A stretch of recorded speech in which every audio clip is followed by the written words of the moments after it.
চিল চিল জোস জোস ভাই দাওয়াতি করতেছি না। এত ভালো লাগা আসলে বোঝানো যাবে না। তবে এখানে একটা জিনিস অবশ্যই শুকরিয়া আদায় করা উচিত মহান রব্বুল আলামিনের কাছে। এত সুন্দর প্রকৃতি, এত সুন্দর ব্যবস্থা করে দেওয়ার জন্য, আমাদের জন্য বিনোদনের জন্য, ভালো লাগার জন্য ব্যবস্থা করে দেওয়ার জন্য মহান রব্বুল আলামিনের কাছে শুকরিয়া আদায় করা উচিত। খুবই সুন্দর, মন ভালো করার জন্য বেস্ট জায়গা।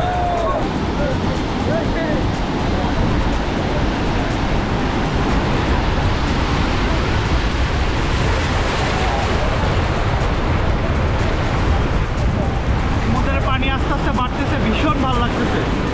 তো সামনের দিকে আগায় যাওয়ার চেষ্টা করতেছি, তারপরও রিস্ক না নিয়ে একটু কাছে কাছে আসি, কারণ রিস্ক নেওয়া ঠিক হবে না। সমুদ্রে যারা আসবেন তাদেরকে বলবো বেশি দূরে গিয়ে নিজের সাহসিকতা প্রমাণ করবেন না। এখানে সাহসিকতা প্রমাণ করার কিছু নাই।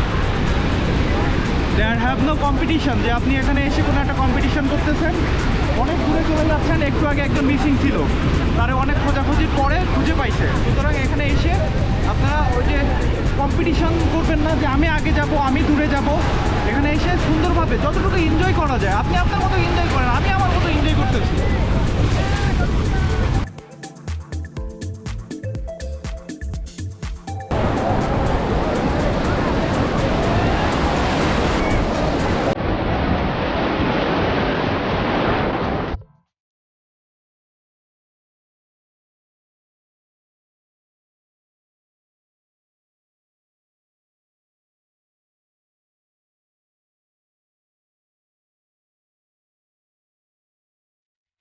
ভীষণ ভালো লাগতেছে। আর ঢেউগুলোর সাথে পাল্লা দিয়ে দিয়ে নিজেকে ব্যালেন্স করা এটা অনেক টাফ, তারপরে এনজয় করতেছি। পেছনে যে ঢেউগুলো আসতেছে অনেক বড় বড় ঢেউ।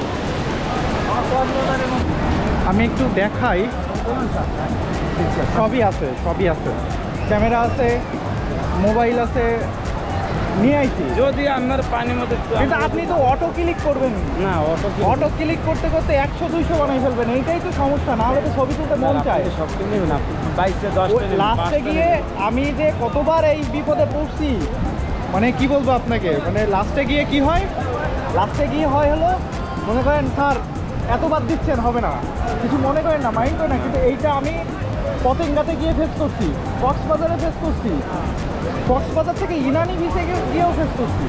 এই জন্য একটু দূরে থাকি। যদি লাগে আপনাকেই ডাকবো আমি, ঠিক আছে?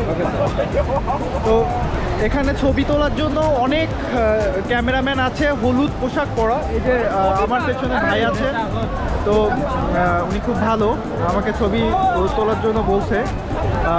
আর এখানে হলুদ পোশাক পরা সবাই ছবি তুলতেছে। আর এই এক্সপ্রেশন বলো তোমাদের, এই যে কুয়াকাটা সমুদ্র সৈকতকে কিন্তু সাগরকন্যা বলা হয়। আর পৃথিবীর পর্যটকদের কাছে এটাও একটা আকর্ষণীয় স্থান, কেননা এইখানে একটা মাত্র সৈকত যেখান থেকে সূর্যোদয় এবং সূর্য অস্ত দুইটাই কিন্তু দেখা যায়। সুতরাং এইটা কিন্তু মানুষ একটু বেশি প্রেফার করে এখানে ঘুরতে আসার জন্য, কারণ সকালবেলা তারা সূর্যোদয় দেখতে পায় আর সন্ধ্যাবেলা সূর্য অস্ত যাওয়া দেখতে পায়। কুয়াকাটা সমুদ্র সৈকতটি কলাপাড়া উপজেলার লতাচাপড়ি ইউনিয়নের সর্বদক্ষিণে অবস্থিত। সমুদ্রের বুকে চর জেগে কিন্তু এই সৈকতটা তৈরি হয়েছে। তো অনেকেই ধারণা করে সুলতানি বা মুঘল আমলে এই অঞ্চলে মানব বসতি শুরু হয়। কুয়াকাটা নামের পেছনে এই ইতিহাসের ধারণা মেলে। কুয়াকাটা নামের পেছনে রয়েছে আরাকানদের এদেশে আগমনের সাথে জড়িত ইতিহাস।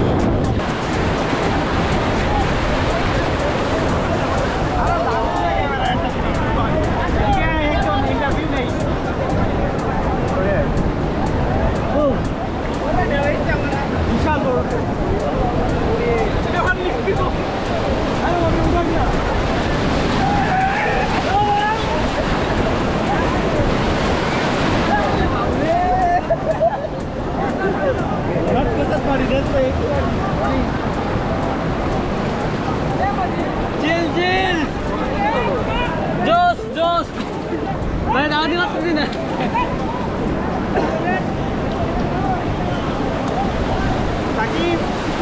কুয়াকাটাতে এমন যে ফিলিংস আসে এটা কখনো জানা নাই, তবে অনেক সুন্দর।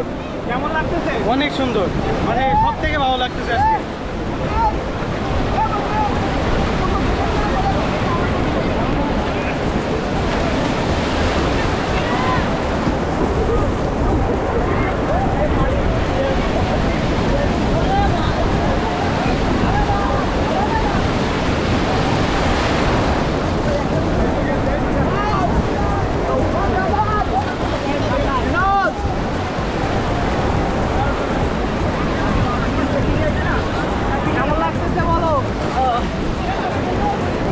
খুবই সুন্দর।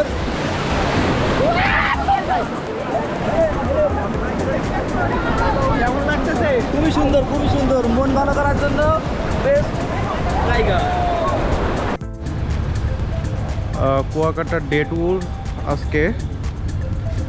আজকে দ্বিতীয় দিন।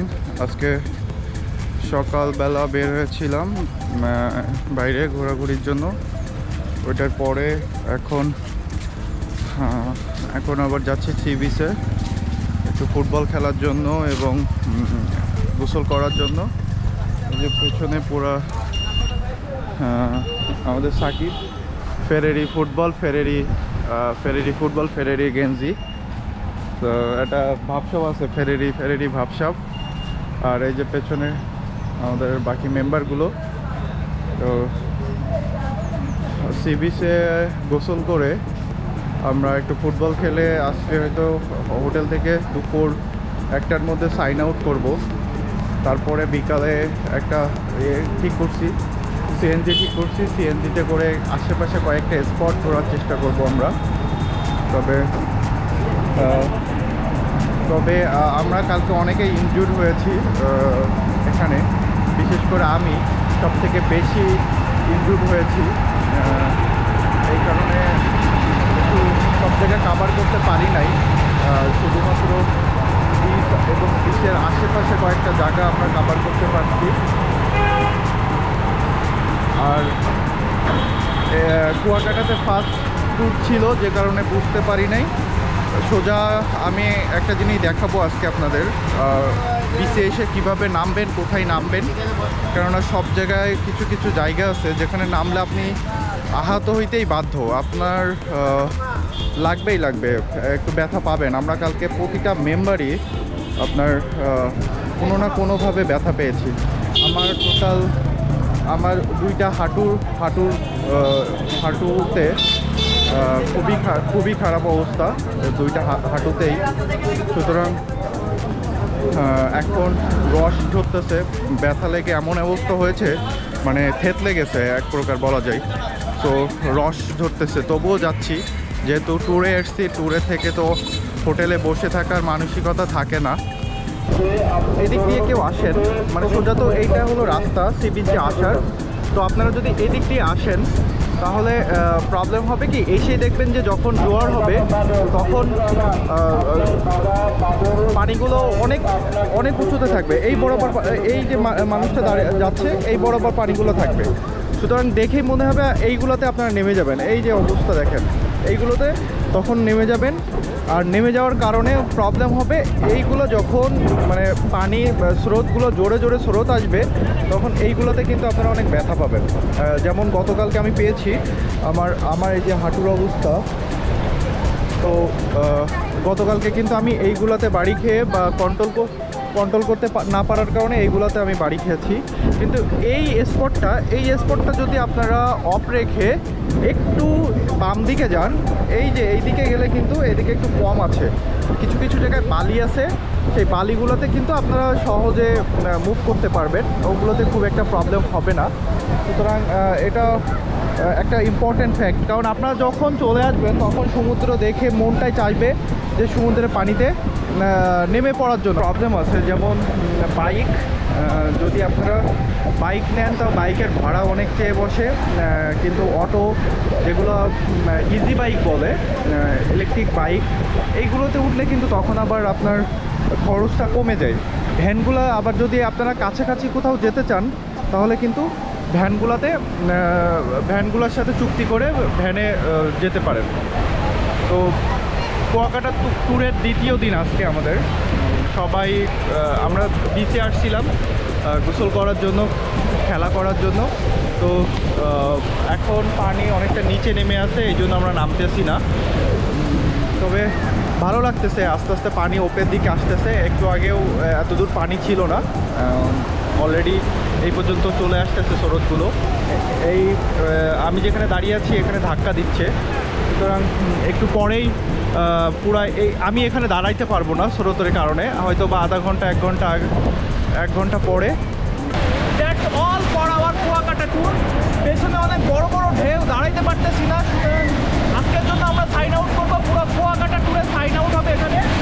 তো থ্যাংক ইউ এতক্ষণ আমাদের সাথে থাকার জন্য। আর অবশ্যই ব্লগটি ভালো লাগলে সাবস্ক্রাইব করবেন, লাইক করতে ভুলবেন না। আর আপনাদের মতামত আমার জন্য খুব গুরুত্বপূর্ণ এগিয়ে যাওয়ার জন্য। সুতরাং আমার কোনো যে জিনিসটা ভালো লাগে বা যে জিনিসটা খারাপ লাগে কমেন্ট করতে ভুলবেন না। আবারও দেখা হবে পরবর্তী কোনো ব্লগে। ভালো থাকবেন আর অবশ্যই সাবস্ক্রাইব করবেন।